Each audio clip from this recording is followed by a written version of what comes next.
students of Ghana Christian International High School, and we urge you all to subscribe to His Gov TV. Thank you. Hi there, you are welcome to His Gov TV. Before I begin with today's lesson, I've had some comment that the texts are not clear, and so if you are experiencing such a problem, it is not as if the texts are not clear.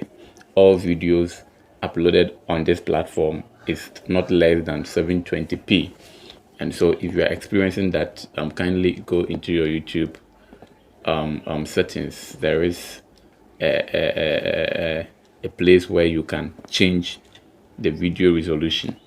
It's possible that you are using a low resolution. That is why you are experiencing that. Good. So that said, I would like to remind you to also subscribe in case you have not done so, and if you have done so too, thank you very much.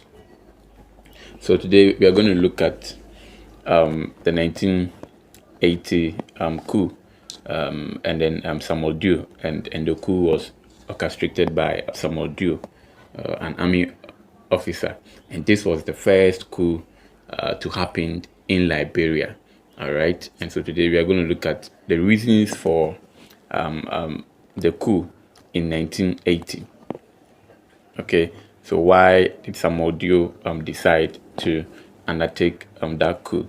So that is basically what we are going to look at today. Good. So let's go in there and look at our lesson objectives for today.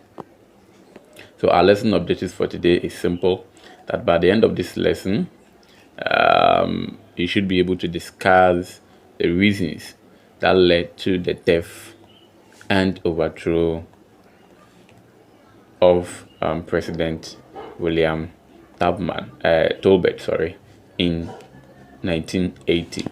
So basically, this is going to be our lesson objectives: the reasons that led to the overthrow of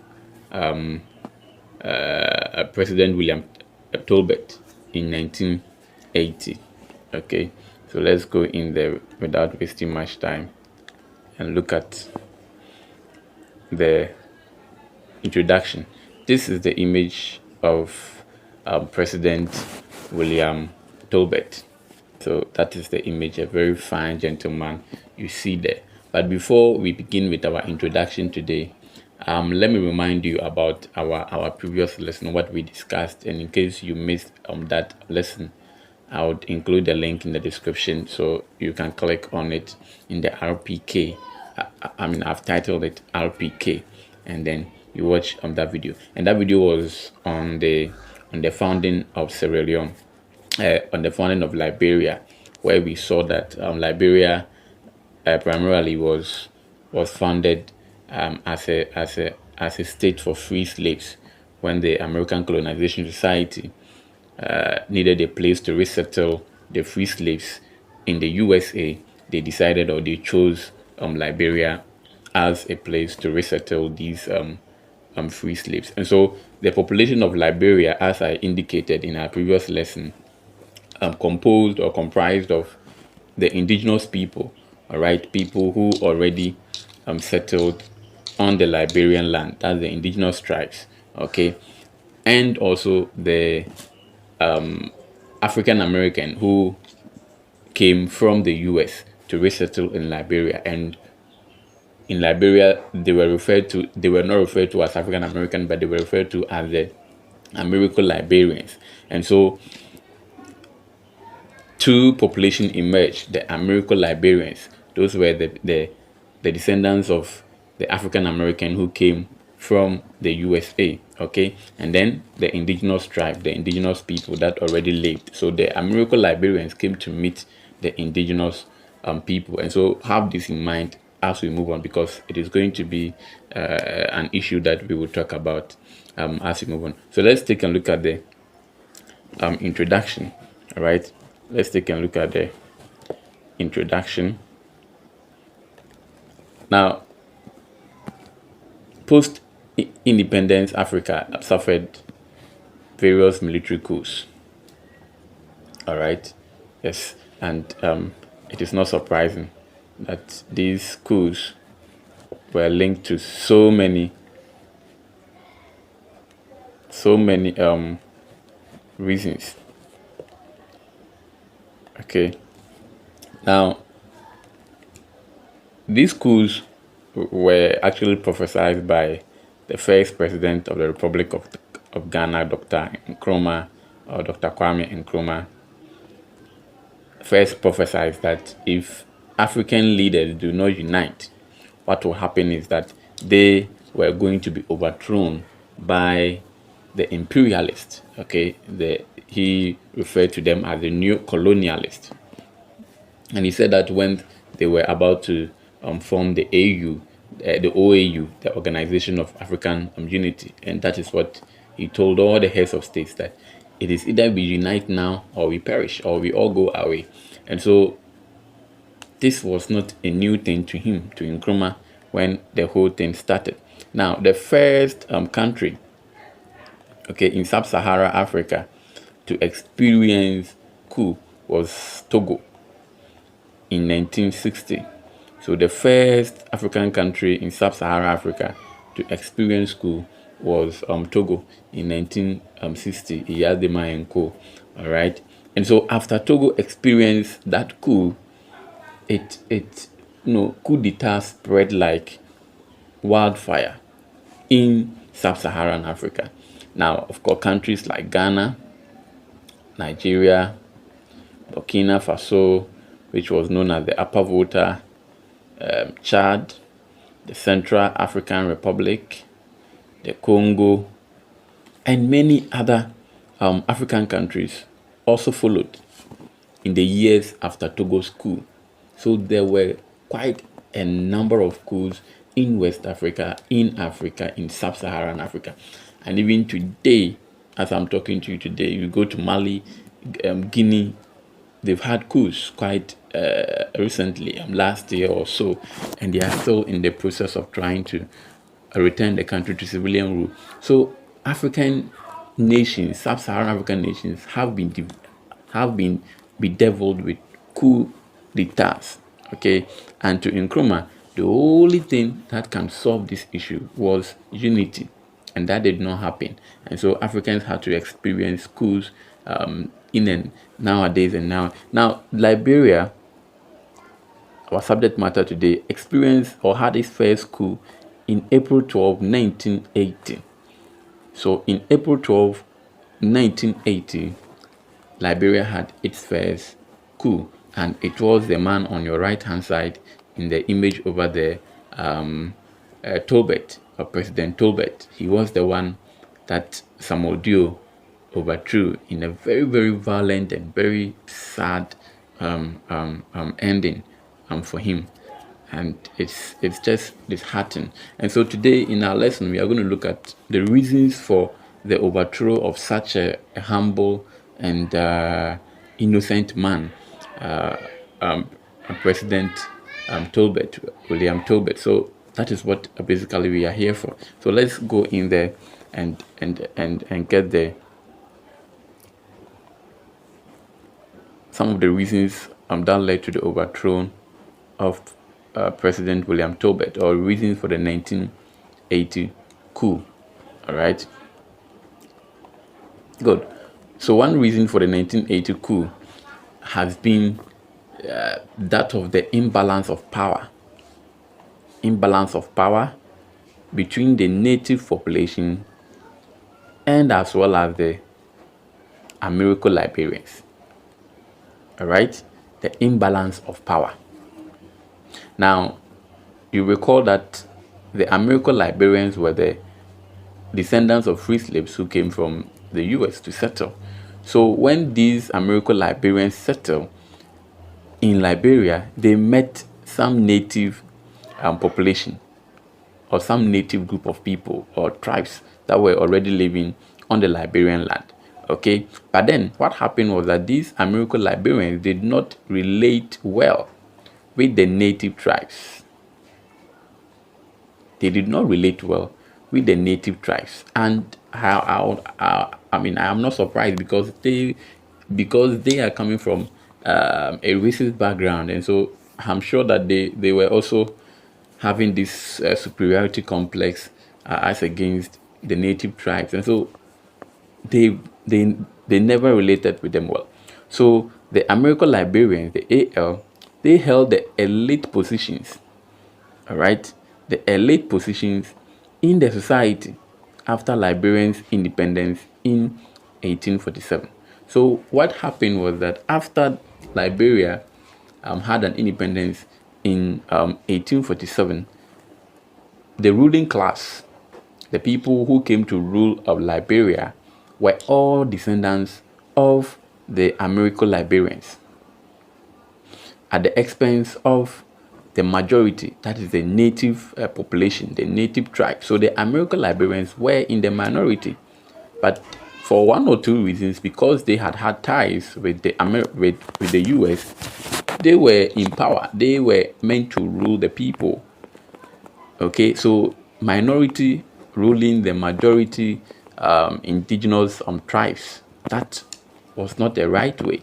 Now, to even add up, what happened was that the American-Liberians were well to do because they held the elite position. So they financially they were okay, economically they were fine.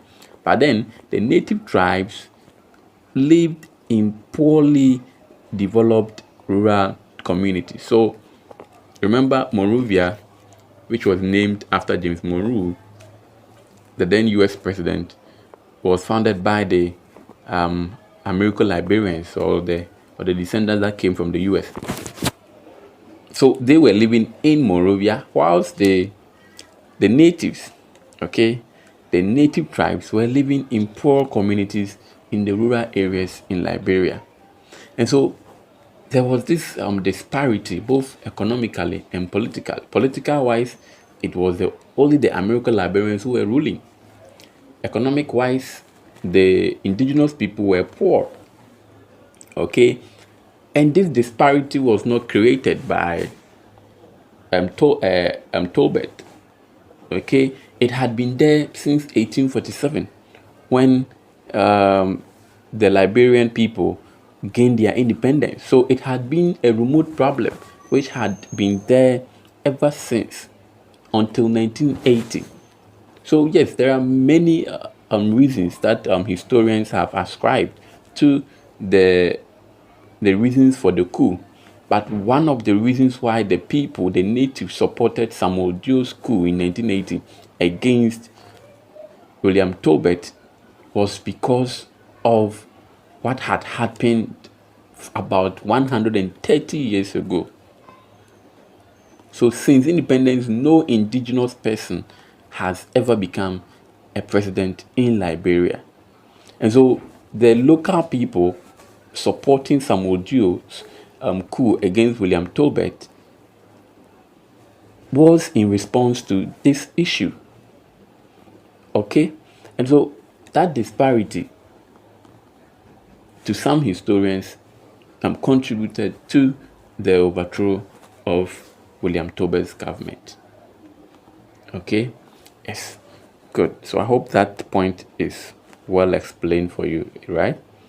Good. So let's look at the next point. Okay, let's look at the next point. Now, the next point that historians also ascribe to a reason for the 1982 coup was something that we call the Rice Droughts. And this Rice Drought occurred in April 1979. So this is what happened in the Rice Drought. Please, the Rice Drought is not as if they were fighting over rice. No. Okay. Now, what happened was that in 1979, Florence Chinoweth, he was then the agriculture minister, he proposed an increase in the subsidized price of rice. So price at this period had been subsidized by the Liberian president. So she proposed an increase in the price of rice, and his proposal initially, a rice was sold at $22 per 100 pound, okay, of bag, okay, per £100 of bag.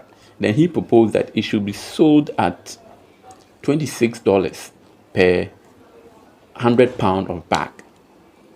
Okay, and this was opposed by the Progressive Alliance of Liberia, the PAL, and this was the opposition party that had been formed during the time of William Tubman.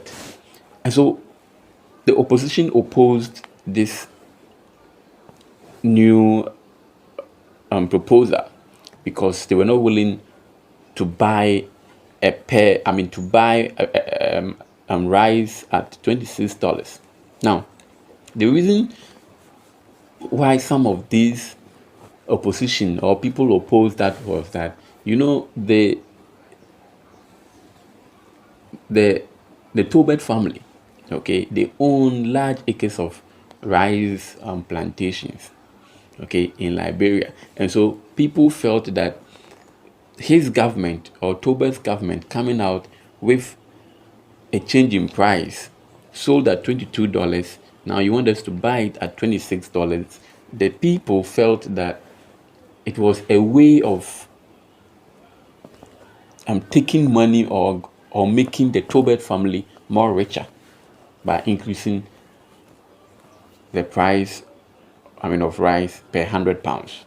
Hope you understand that.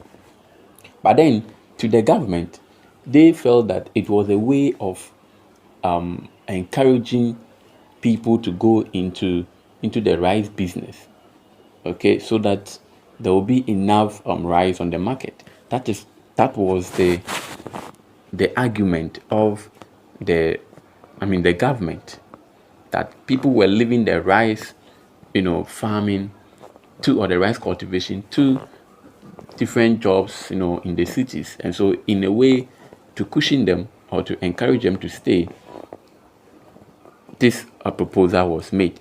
But to the people, to the natives and to the opposition, they felt that Tobert's family owned large acres of rice, and so if you come up with any proposal in the rice industry, then it means that you are just in there to make more money or to look for more money for Tobert and his family. And so they opposed it. Okay, so a peaceful protest was organized in Monrovia, and this took place on 14th April 1979. Okay, and so a peaceful one was organized to protest against this new agricultural policy. Now, the protest turned violent, even though the organizer did not organize a violent protest. It was meant to be peaceful. But in the course of the protest, some street boys, numbering about 5,000 of them or 20,000 of them, joined the peaceful protesters. And the protest or the demonstration got violent because of the addition of these backstreet boys. Boys on the street. And so at the end of the protest, 41 protesters were killed by shooting by the Liberian army.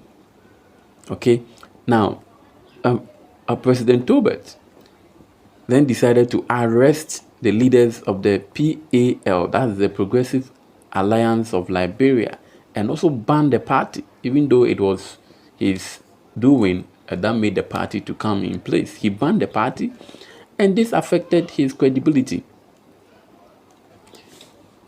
Because people felt that it was a wrong way of responding to the Rice rout by arresting the opposition leaders and accusing them, and more so banning the party, and looking at what has already been happening. Don't forget, the native tribes already have some kind of hatred in them for the Americo-Liberians because of they being in power for like 130 years. More so, they being rich whilst the native tribes live in abject poverty. And so don't forget, Tolbert's doing of all these, or these measures coming in, was going to affect his credibility. And so people came to have different perception about William Tolbert. Okay, and so that affected his credibility as a president. And this contributed, or this was one of the reasons why Tolbert was overthrown by Samuel Doe. Okay, good. I hope you are okay with that one, right? So let's look at the next point. Now, the next point was the Maryland County ritual killings. Now, during the tenure of William Tolbert, between 1965 and 1977, there were about 100 murders which occurred in Harper, in Maryland, County.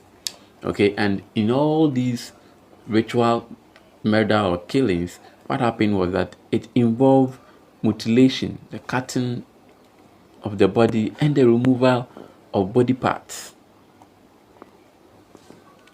So in that area, in Maryland County, hundreds of people were murdered. 100 people were murdered between 1965 and 1977. And in all these in all these murders, it involves mutilation and the removal of the body parts of the victims. And so to the general public, they accused the government of William Tolbert of being behind the murder. Some believe that these body parts were being used for rituals by the officials of Tolbert's party, the True Whig Party. Now, these murders, even today in Ghana, some are still, we are seeing some of them here. I'll put that one aside. Now, Tolbert then decided to react to this issue. So what he did was that he fired the superintendent of Maryland County, and then 12 suspects were also arrested, including 4 government officials were all convicted and executed. 2 government officials, they were all convicted and executed. And so these killings also made the government of William Tolbert, people suspected him and his government, his officials. They suspected that he was behind the killings, or his government officials were behind the killing. So that also affected his credibility in the eyes of the indigenous people. Okay, now let's look at the next one. Nepotism. He was also accused of nepotism and corruption. Okay, and this, I will not blame him too much, because he was coming from an influential family, and so most often all the appointments made by William Tolbert to his cabinet were all, people, family members. Some were from his own party only, excluding the indigenous people. And this, as I say, had always been there since 1847. It's just unfortunate that Tolbert had to pay the price for all that had happened for the 133 years that the True Whig Party of the Americo-Liberians had ruled the Liberian country. So it was just unfortunate that he had to pay for that, but that is what he was accused of. Good. So that is also another point. Now, the last point, then we'll bring our discussion to an end today. There was also, reports, especially during the the Reconciliation Committee, which was set up somewhere in 2006, there were reports that the CIA, the Central Intelligence Agencies of the USA, were involved in the killing and murder of William Tubman. And I mean, this was contained in a testimony. One of his people in his government testified at the Reconciliation Commission somewhere in 2006, and testified that even the person who killed William Tubman was a white man, and it was a white man. It was the American CIA that gave the map of the executive mansion where the Liberian president William Tubman stayed. It was the CIA that gave the map the map of that house to Samuel Doe and his people, so that they can look on the map, go straight in there and know where they were passing. But a day before, some other person came to say that that was not true. But let's take a look at the records here. You see, Liberia had been a pro-West, country, because they had been always supporting the Americans. So they supported the capitalist, idea or policies. It was only William Tubman who came to change that policy. From 1847, Liberia had remained a capitalist state supporting that of the USA and the West. But look at what William Tubman came to do. Now, from accounts, it is established that the CIA played a role. We have already said that. Now, what he did was that William Tubman came to establish diplomatic relations with the Soviet Union, with China, with Cuba. And all these countries, Soviet countries or communist countries, were not, their relations with Liberia was not that good because of the Cold War. Okay, and so for Tubman to come and establish relationship with these communist countries, it won't be too hard to say that the CIA was involved.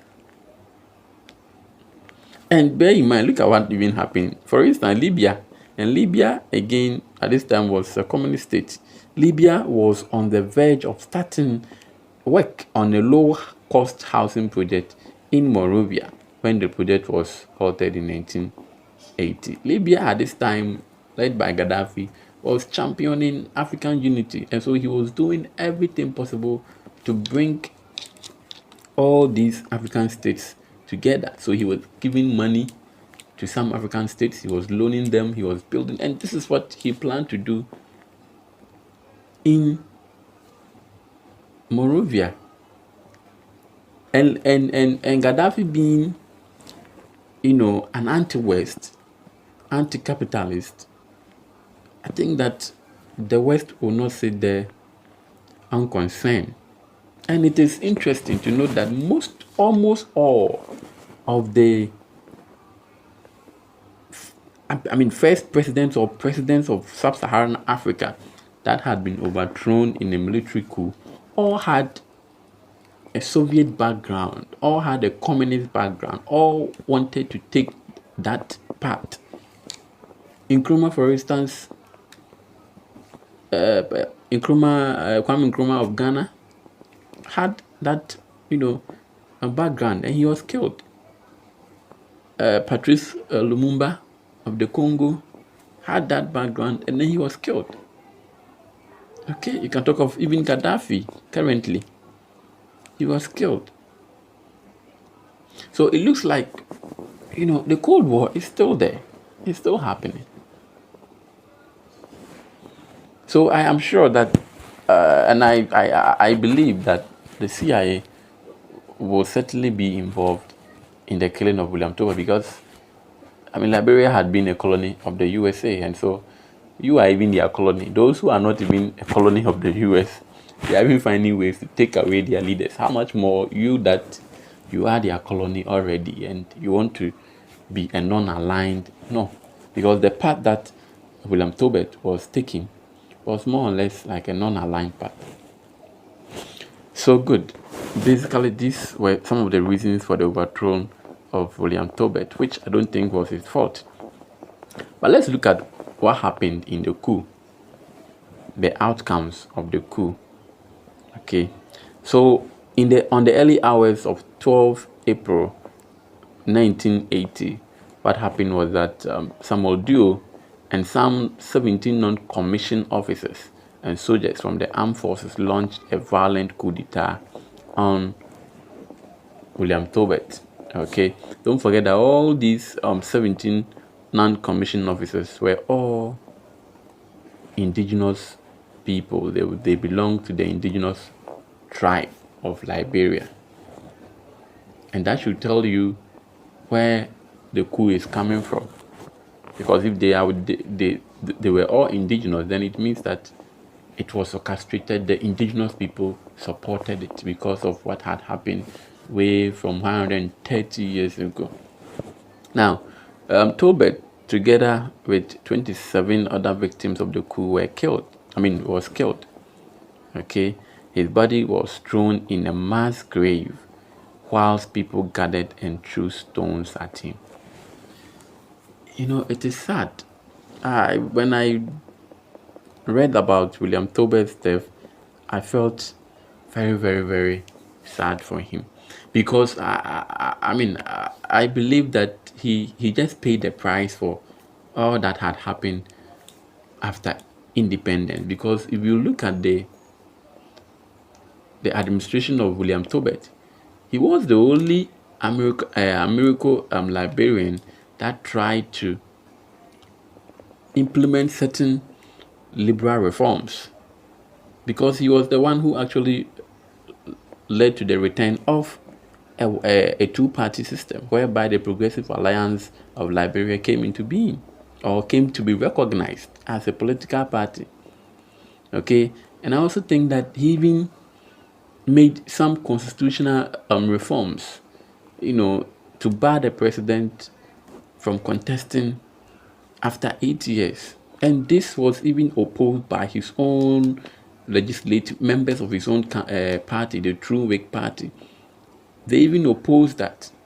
And so I don't think that William Tubman even came to continue the status quo, which had been there since 1874. I don't think he came to continue that status quo. He just wanted to change that status quo, that tradition, that he even referred to that tradition as evil tradition, whereby the Americo-Liberians had ruled the country for almost 130 years. They were in the minority. And so he brought in certain reforms that was geared towards bringing in the indigenous people to be part of the administration. But I'm thinking also that, the indigenous people, indigenous tribes, I think had enough for 133 years. I think they have had enough, and so they had to sacrifice William Tubman for the sins of his predecessors, which is very, very, very, very, very sad. So he was killed, and there are so many traditions regarding the death of William Tubman. Some said that he was killed in his bedroom while sleeping, and that was said by Ellen Johnson Sirleaf.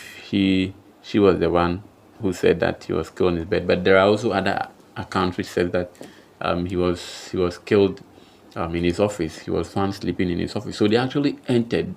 Samuel Doe and his people entered the executive mansion, went straight to him and killed him. Okay, and even his wife indicated that he saw a white man's hand. Okay, a white man's hand strangling his her husband, with a mask on. And so, it's very sad. Now, 27 people were also killed, and that's the image you've seen here. They were tied and shot at around a beach. Okay, 27, they were all killed. Now, a lot of the officials in Samuel Doe's administration were killed. Only 4 of these officials remained. His cabinet ministers, only 4 of them remained, and one of them was Ellen Johnson Sirleaf. And Ellen Johnson Sirleaf, a very popular woman who was president in 2006, and she came to, so later on she became the president. I was supposed to add her picture here, but you can Google and see for yourself. So Ellen Johnson and other 3 were the only people in Tolbert's cabinet that were spared from Samuel Doe's coups. Okay, and Ellen Johnson will go on to become the first president or lady president in Africa. So he became president of Liberia in 2006. So yes, that is that. So it's very sad. It's very sad that, and his body was thrown into a mass grave where people were pelting stones, at the body. It's sad. It's sad. It's a sad history, and yeah.